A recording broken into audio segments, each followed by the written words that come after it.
the trivalent understanding, no edit. Okay. Yeah. That worked. All right. We've gone through a whole bunch of different types of understanding. We've gone through the understanding of your trivalency, which consists of your spirit, your mind, and your body, in that order. Understanding that order allows you to recognize that it is your spirit that powers, directs, and controls all of your being. And exercising your spirit gives you greater control over all of you. We have given you tools that allow you to practice at least some of the powers, attributes, and characteristics of your spirit, as well as tools that allowed you to utilize your spirit, mind, and body simultaneously. We've taught you vector augmentation that changes how your body functions in 133 seconds. Yeah, for real though. And we have given you some insights into a part of your body that most human beings never, I repeat, never exercise, their face. It gives you a non-surgical facelift. It's called face up. And your face does up. That's why it kind of looks like this. Good. At about 70 years of age. Hey, God is good. The ancestors are kind and generous. Today, we're going to take a whole new tack and a whole new track on a device that may be familiar to some of you, but to the vast majority of you, you don't know what's going on.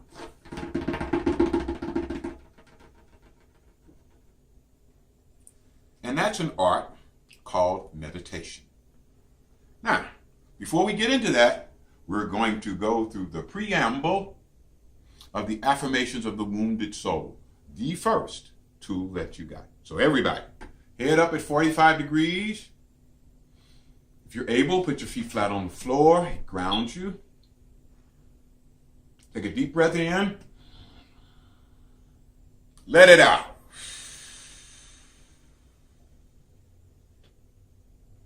Another deep breath in.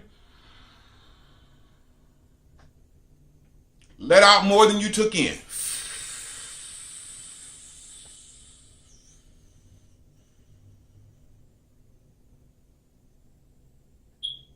Last cleansing breath in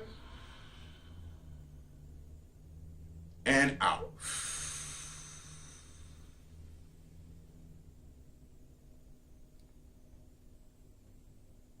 Now visualize these images as you repeat after me. I will live in the light. I will live in the light. Warmed by truth and embraced by grace. Warmed by truth and embraced by grace. I will remain a defender of the symbols of life. I will remain a defender of the symbols of life. I will eliminate evil. I will eliminate evil. Evil is the shadow of lies. Evil is the shadow of lies that seeks to blot the illumination of the human spirit. That seeks to blot the illumination of the human spirit. Evil cannot grow in my life. Evil cannot grow in my life unless it is cultivated by hate. Unless it's cultivated by hate. Watered by the clouds of guilt and shame. Watered by the clouds of guilt and shame. And fertilized by the fetid fowl. And fertilized by the fetid fowl. Failed fruits of fear.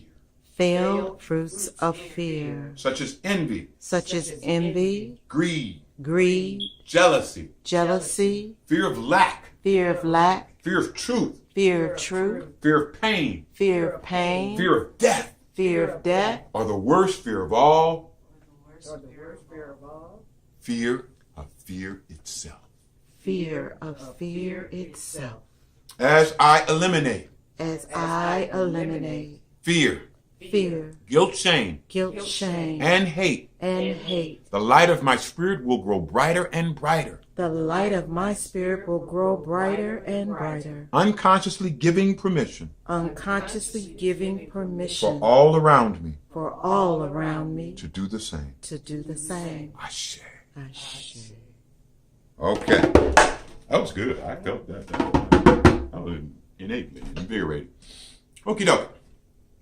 So now we're going to go into meditation. Now, the very first thing we're going to do is discuss what meditation ain't. Meditation ain't listening to soft music while you sit quietly. Meditation ain't focusing on an object or a flame or anything like that. Meditation ain't erasing your mind, making your mind still, not thinking about anything. Meditation ain't focusing on your breathing. Meditation ain't any of those things that most people envision when they say, oh, I meditated today. Because I'm not talking about any of those forms of mental spiritual relaxation. What I'm specifically talking about is a technique that allows you to transcend the different levels of your mind. Okay? Now, this refers specifically to techniques like transcendental meditations and others along those lines that allow you to journey through the normal limitations and barrier restrictions of your mental ability. Let's go into that just for a second. There was a guy, his name was, I think his name was Sigmund Freud. Sigmund Freud decided that the mind was going to be divided into at least 3 different segments. The conscious part was the part that you think, figure, compare, and use, quote, consciously. This was separated from a part of your mind called your unconscious, in which all of the experiences, knowledges, and challenges of your living are stored from before you were born right on through your life. Consciousness was a piece about this big. Unconsciousness was about like that. Right between them, you have another level that's only about that thick, and it's called your preconscious.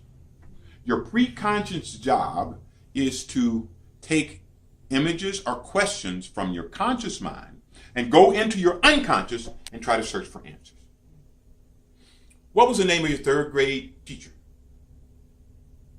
Stop. I don't want you to give it to me. She hadn't given us permission to throw her name out into the ether like that.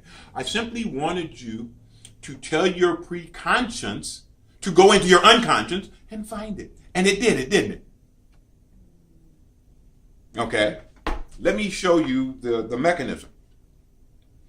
Your conscious mind envisions a picture, generally, an event, or something else that you are searching for information on. It visualizes that. That envisioning is sent to your preconscious. Your preconscious sit there and say, okay, they want to know, okay, teacher, 3rd grade, let me go down and past about that time and look around and see what I find. Oh, that's 4th grade. No, that was 2nd grade. No, that was your 3rd grade teacher. And Sunday school, now that's the one I want, let me see. Okay, I remember she had knobby knees and she always used to smack that boy in front of me because he was a troublemaker. All of these images are flowing through your unconscious. And your preconscious is trying to select one that corresponds with the image that you gave it to find. as I stated before, your conscious mind is about like that. Your preconscious mind is about like that, because all it does is transfer information.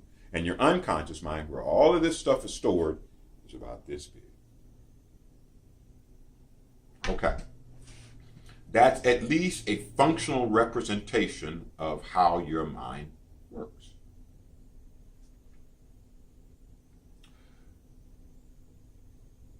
Transcendental meditation and meditation in general allows you to go from your conscious mind through your preconscious into your unconscious. And there, you will generally have a lot of stuff that you experienced, thought, feared, whatever, show up. Most meditative techniques expand your consciousness so that all of the stuff that is in your unconscious becomes available to your conscious mind. I want to give you a little story, a little personal story, and then I want to go into greater depth and detail about the mechanisms involved in doing this procedure that expands your mind's ability to function. Oh, this is about 1975. I have finished nursing school.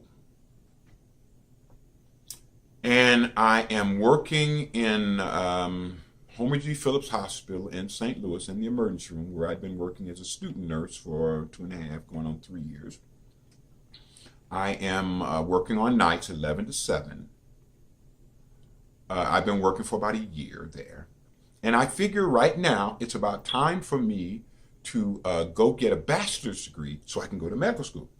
Because I thought, erroneous, that you had to have a bachelor's degree to go to medical school. No, you don't. All you have to have is certain credit hours in certain subjects in most medical schools. Very, very few will require that you have a bachelor's degree. Most of them just have, you got to have so many credit hours of micro, so many credit hours of bio, so many credit hours, and so forth and so on, yada, yada, yada. I don't know that.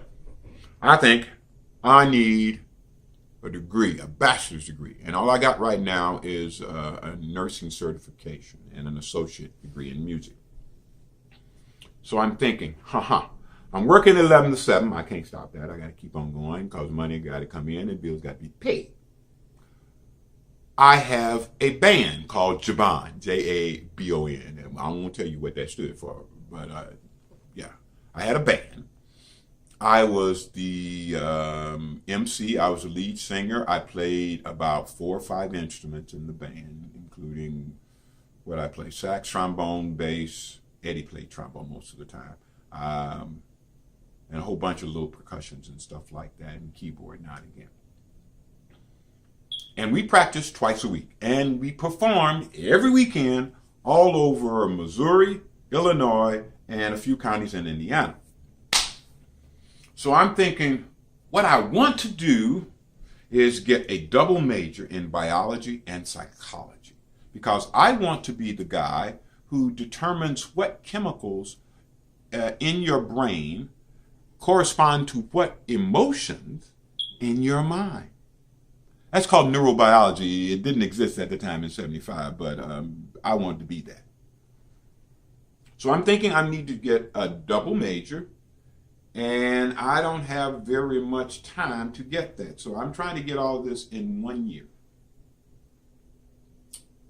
And I'm thinking to myself, you're going to need some more energy, some more focus, and some more ability, more than you got right now.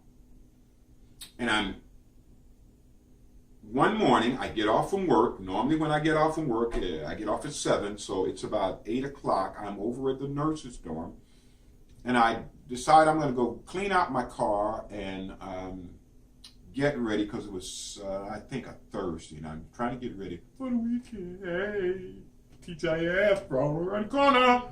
So I'm out in my car, and I'm just doing what I do. I'm cleaning, picking up stuff, and trash, and carrying on. And suddenly I pick up this newspaper. It's an old newspaper from a little community, a suburb right outside St. Louis called Clayton. And they had an advertisement for Transcendental Meditation. Learn Transcendental Meditation. Get more focus. Have more energy. Yeah? This is just what I said I needed. Huh. Okay, to make this long story very short, I went out to what's called a preparatory lecture. Introductory lecture. And was introduced to Transcendental Meditation. T.U.N. was a very, very great thing brought to the United States by Maharishi Mahesh Yogi, by the Beatles, another musician. Spirituality present to America. So the introductory lecture tells you its history. It tells you some of its gifts and abilities that you get. People who learn TM, number one, don't suffer from stress or any stress-related diseases. They rest well, and they do not have hypertension or heart attacks. They generally don't get diabetes. Most of the chronic diseases that people are prone to, people who meditate don't get them. They also have a much, much higher quality of life and satisfaction with being alive. This guy is saying all this stuff, and at the end of this introductory lecture, he says, okay, are there any questions? I remember specifically, it was a kind of stocky pink guy who stood up and said, yeah, I got a question.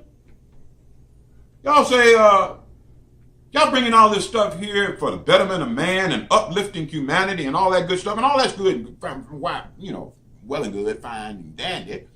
But if that's why you're doing this, how come I got to pay you $112.50? And the guy who gave us the introductory lecture said, that's a very, very good question. If somebody hadn't brought it up, I was going to address that. Because in this culture, you value things based on the value you gave for it. Your $200 coat is twice as valuable as your $100 coat. And things that you got free, they got very little value. We don't want this technique, this ability to be disregarded and not appreciated. So in order for that to happen, we have to charge you, and we have to charge you appropriately. And they do. They charge children different than they charge teenagers, different than they charge adults, different than they charge organizations, different than they charge groups. And the charge is based on what amount of money will you need to give up in order to transfer the correct amount of appreciation for the technique that you are giving. Now, I'm going to come back to this in just a second. I'm going to come back to that point because it's very germane. I will now, however, simply breeze through all the rest.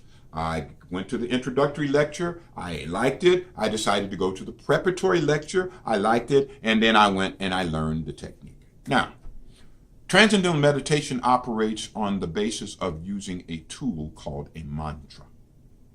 M-A-N-T-R-A, mantra. A mantra is a device. It's a psychological instrument. Its purpose is to allow your mind to be able to leave your conscious and to go down through your preconscious and the unconscious. It transgresses the levels and barriers that you normally have in your mind. In order for it to do that, the mantra must have no meaning for you. That's why it has to be given to you by somebody else. Every word you have in your mind, you put there, and it has a meaning for you. And that word is attached to that meaning, to that image. And anytime you think anything you think, it goes to the images that is associated with what that thought was. So, a mantra is usually in a different language than the language you normally speak. And it has to be something that's given to you from outside your own mind. The mantra is never spoken. After the first day, you get it. It's not even thought outside of the practice of meditation. Now that sounds strange and unusual, but believe it or not, it's rather simple. Shelley, have you ever thought your mantra outside of meditation? You don't, because it's associated with that practice. Specifically, I will build what's called a premeditative state with you, and we will put the mantra there. And only when you go to that premeditative state will the mantra appear. Now, I'm torn now because I want to take you in two directions at once, and since I can't generally do that with most people, I'll have to use one after the other. So, I will go past learning to meditate. I learned to meditate, and the first day I meditated, booyah!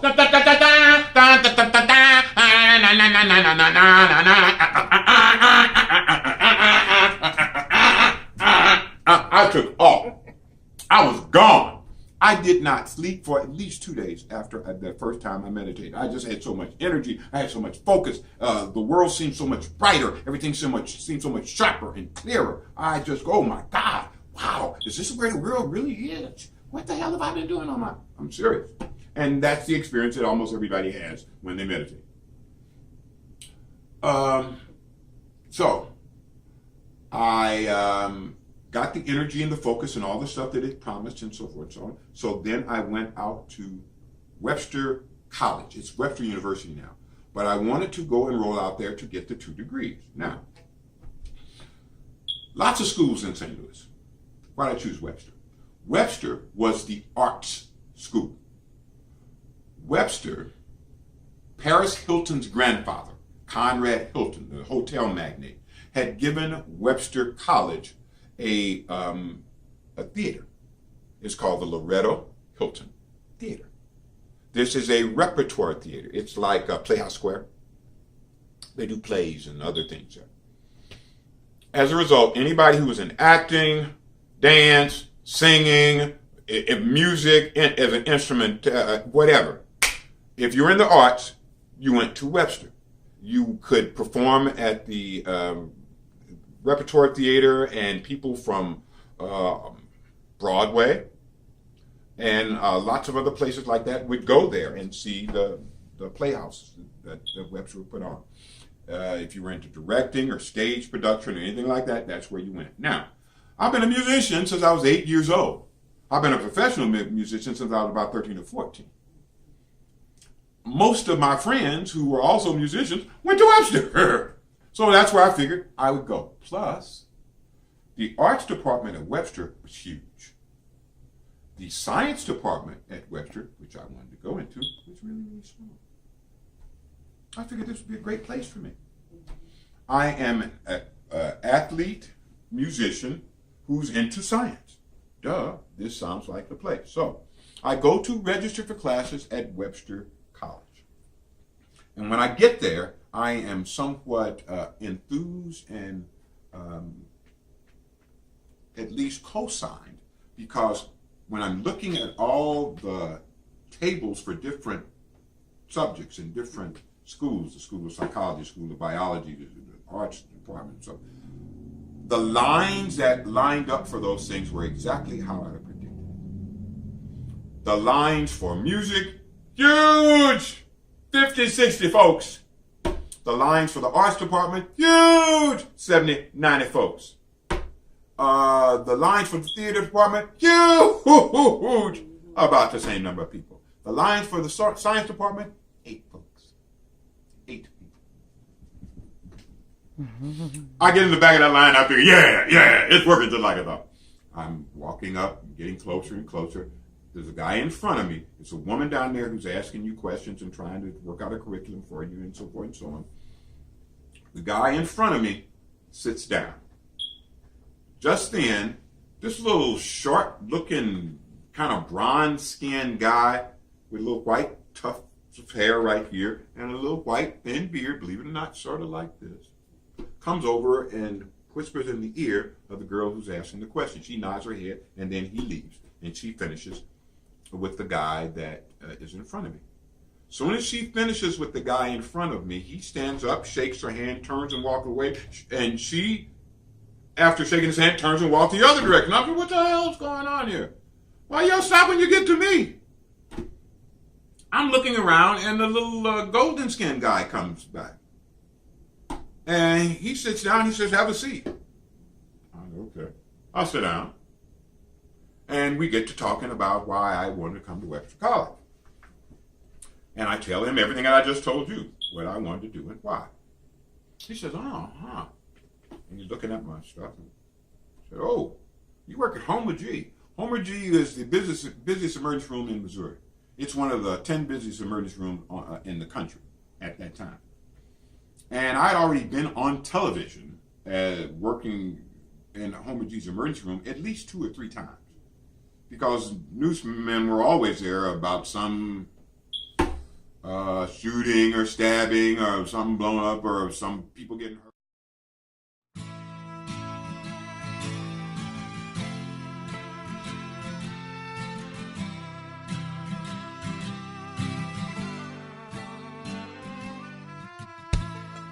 Imagine if we can be in love and harmony, change the world from me to we, fly across the desert sea. Imagine if we could show the world that we know that we can overcome with the power of one. Every boy and every girl, goes across the world, together all in love. We can make a difference, and it's all because love, joy, happiness. That's what we gotta get. Imagine this. Imagine this. Love, joy, happiness. That's what we gotta get. Imagine this. Yeah. Imagine this. Imagine a world full of compassion, where your words turn into action. School of harmony, love is present, hate is absent. We are the world, the words of the late Mike Jackson. Gotta get the picture while life's passing by. From the ground to the sky, it seems like a beauty pageant. The streets is the runway, and you're the models. Imagine this, Woodstock, turn this into their motto. One should make a stand, then others will follow. From the seeds you plant, the flowers will blossom. Racism, two can play that game, but together we can make that change. And forever, just erase that pain, erase that shame. See how much unity we gain. I'm just trying to make it plain, so we can see the sunshine after the rain. Let's ride. Love, joy, happiness. That's what we gotta get. Imagine this. Imagine this. Love, joy, happiness. That's what we gotta get. Imagine this. Imagine this. Every boy and every girl, every boy and girl goes across the world, together all in love. We can